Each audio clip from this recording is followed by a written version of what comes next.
Welcome to special analysis. నేను రమా మండవ. ఈరోజు అనాలిసిస్లో భాగంగా మనం తీసుకోబోతున్న టాపిక్ ఏంటంటే బీజేపీ అధ్యక్షుడిగా ఉన్న కిషన్ రెడ్డి ఈరోజు రాజీనామా బాట పట్టబోతున్నారా అంటే అవుననే చెప్పాలి. గత కొన్ని రోజులుగా కిషన్ రెడ్డి ఆ పార్టీ బాధ్యతలు స్వీకరించి అత్యంత కీలకమైన సమయంలో ఆయన ఆ బాధ్యతలు స్వీకరించారు. ఆయన ఆ బాధ్యతల్లోకి వచ్చి బండి సంజయ్ని పార్టీ అధిష్టానం పక్కన పెట్టిన దగ్గర నుంచి కిషన్ రెడ్డి టార్గెట్గా అనేక విమర్శలు వస్తూ ఉన్నాయి. ఇక ఆ తర్వాత ఫాస్ట్గా జరుగుతున్న పరిణామాలన్నీ కూడా ఈరోజు బీజేపీ కేవలం 8 స్థానాలకే తెలంగాణ ఎన్నికల్లో పరిమితం కావడానికి ఏకైక కారణం కిషన్ రెడ్డి అంటూ కూడా ఆయన వైపే ఈ రోజున వేళ్లన్నీ చూపిస్తూ ఉన్నాయి. సో అందులో కొంత వాస్తవం కూడా ఉంది, అది ఇప్పుడు మనం చర్చిద్దాం.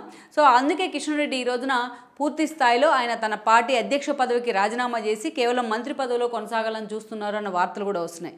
ఈ పరిస్థితి కొన్ని కారణాలు అయితే ఉన్నాయి. ప్రత్యేకంగా మనం చూసినట్లయితే ప్రత్యేకించి గత ఎన్నికల్లో 2018 ఎన్నికల్లో ఆ రోజున బీజేపీకి రాష్ట్ర వ్యాప్తంగా కేవలం ముందస్తు ఎన్నికలకు వెళ్ళారు కేసీఆర్. కేవలం బీజేపీ ఒకే ఒక్క స్థానాన్ని, ఎమ్మెల్యే స్థానాన్ని, అది కూడా రాజాసింగ్ మాత్రమే ఎమ్మెల్యే కాగలిగారు గోషమహల్ నుంచి. ఆ తర్వాత కొద్ది రోజులకే 3 నెలల్లోనే వచ్చిన ఎంపీ ఎలక్షన్స్లో బీజేపీ 4 స్థానాలను గెలుచుకుంది, కైవసం చేసుకుంది. ఓ కిషన్ రెడ్డి, ఓ బండి సంజయ్, అండ్ దెన్ ఓ సోయం బాబురావు, ఓ ధర్మపురి అరవింద్, ఇలా 4 ఎంపీ స్థానాలని ఆ రోజున బీజేపీ కైవసం చేసుకుంది. అప్పటి నుంచే బీజేపీ అప్రతిహత విజయాలను అయితే సాధిస్తూ వచ్చింది. తెలంగాణలో నిజంగానే ఎదురులేని విజయాలను నమోదు చేస్తూ వచ్చింది. ఇక కరీంనగర్ నుంచి ఎప్పుడైతే బండి సంజయ్ ఎంపీగా గెలిచారో అప్పుడే ఆయనకు అధ్యక్ష బాధ్యతలు కూడా ఇచ్చింది బీజేపీ అధిష్టానం. ఇక అప్పుడు లక్ష్మణ్ ఉన్నారు, ఆయన పక్కన పెట్టి మరో బీసీ అభ్యర్థిగా బండి సంజయ్ని తీసుకురావడం జరిగింది ఆ బాధ్యతలోకి. బండి సంజయ్ ఒక కరడు కట్టిన ఆర్ఎస్ఎస్ వాది. ఆయన అంత స్ట్రాంగ్ ఫోర్స్ కూడా బీజేపీలో ఎప్పుడు కూడా తన హిందుత్వవాదాన్ని ఆయన దాచుకోవడానికి అయితే ప్రయత్నం చేయలేదు. అదే ఆయనకు ఒక సెల్ఫ్ ఐడెంటిటీ అయితే క్రియేట్ చేసింది. ఇక బండి సంజయ్ ఆ బాధ్యతలు స్వీకరించిన తర్వాత ఒక దుబ్బాక ఉప ఎన్నికను బీజేపీ గెలుచుకుంది.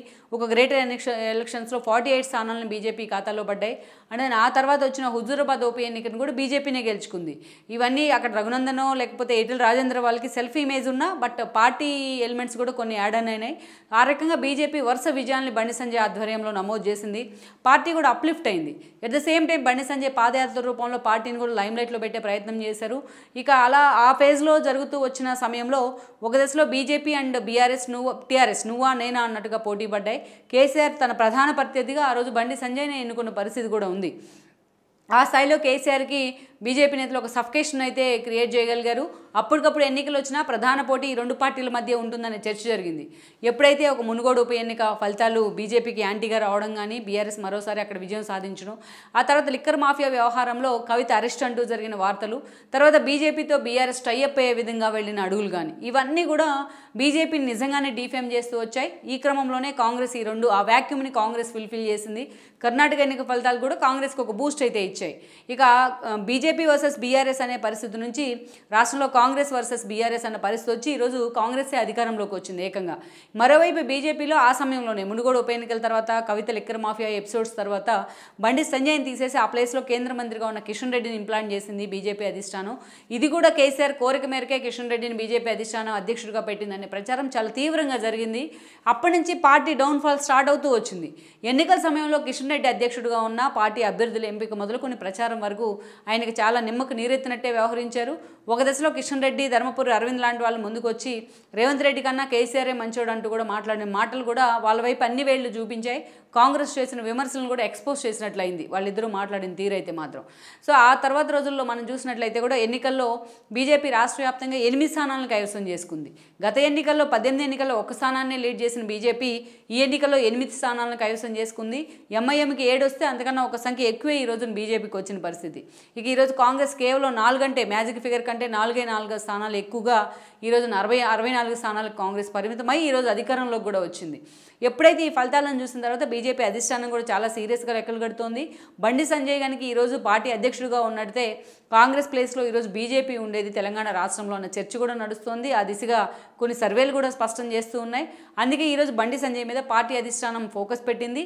తిరిగి ఆయన్ని అధ్యక్షుడిగా చేయించాలనే ఆలోచన కూడా బీజేపీ పెద్దలు చాలా సీరియస్గా దీని మీద వర్కౌట్ చేస్తున్నారన్న లీకులు కూడా వస్తున్నాయి. అయితే ఈ క్రమంలోనే బండి సంజయ్ మీద ఒక సింపతి అయితే ఎలాగ పెరిగిందో, మొన్న ఆయన ఎమ్మెల్యేగా పోటీ చేసి ఓడిపోయి మరోసారి ఆయన ఎంపీగా రేపు గెలిపించుకుంటాం అంటూ కూడా ఈ రోజున ప్రజలను బీజేపీ క్యాడర్ అంతా ఆయన వైపు ఎలా ఉందో అదే సమయంలో కిషన్ రెడ్డి మీద అదే స్థాయిలో వ్యతిరేకత అయితే స్టార్ట్ అయిందనుకోవాలి. ఆయన అధ్యక్షుడు అయినప్పటి నుంచి కూడా బీఆర్ఎస్తో టైఅప్ కారణంగానే కిషన్ రెడ్డిని అక్కడ ఇంప్లాంట్ చేశారన్న ఒక విమర్శలు కానీ అటు సోషల్ మీడియాలో ఇటు మెయిన్ స్ట్రీమ్ మీడియాలో కిషన్ రెడ్డి డే 1 నుంచి టార్గెట్ అవుతూ వచ్చారు. ఎన్నికల సమయంలో చాలా సీరియస్గా కిషన్ రెడ్డి కూడా టార్గెట్ అయ్యారు. ఇప్పుడు ఏదైతే ఉందో ఎన్నికల అనంతరం ఈ ఫలితాల తర్వాత కిషన్ రెడ్డి వైపే అన్ని వేళ్లు కూడా చూపిస్తున్న పరిస్థితి అయితే ఉంది. అందుకే కిషన్ రెడ్డి ఈ రోజున స్వచ్ఛందంగా యాక్చువల్గా అయితే పార్టీకి అధికారంలోకి వస్తున్న పార్టీకి ఒక ఓటమి ఎదురైతే చాలా సమయాల్లో మెజారిటీ అక్కడ అధ్యక్షులుగా ఉన్న వాళ్ళు దానికి మేమే రిప్రజెంట్ చేస్తూ కూడా మేమే కారణం అంటూ కూడా రాజీనామా బాట పట్టే పరిస్థితి ఉంటుంది. బట్ కిషన్ రెడ్డి కూడా అదే దారిలో వెళ్ళాలనుకుంటూ ఉన్నారు. సో బీజేపీ ఓటమికి తాను బాధ్యత వహిస్తూనే సో ఆ స్థాయిలో ఆయన అనౌన్స్ చేయకపోయినా ఈ రోజున పార్టీ అధ్యక్ష బరువు బాధ్యతల నుంచి తాను తప్పుకోవడానికి కిషన్ రెడ్డి రెడీ అవుతున్నారని చర్చ ఉంది. ఎన్నికల్లోపే రేపు ఎంపీ ఎన్నికల్లోపే బండి సంజయ్ని మరోసారి అధ్యక్షుడి బాధ్యతల్లో కూర్చోబెట్టాలని కూడా బీజేపీ అధిష్టానం ఆలోచన చేస్తోందన్న వార్తలు వస్తున్నాయి. ఈ పరిణామాలతోనే కిషన్ రెడ్డి ఈ రోజున తన అధ్యక్ష బాధ్యతల నుంచి పక్కన పెట్టి ఆయన కేంద్ర మంత్రిగా కొనసాగాలని కూడా అనుకుంటూ ఉన్నారని కూడా లీక్లు వస్తున్నాయి ఈ రోజున.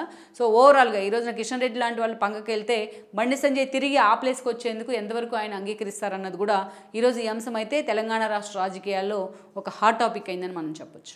ఈ వీడియో మీకు నచ్చినట్లయితే please share, like and subscribe R24 Telugu.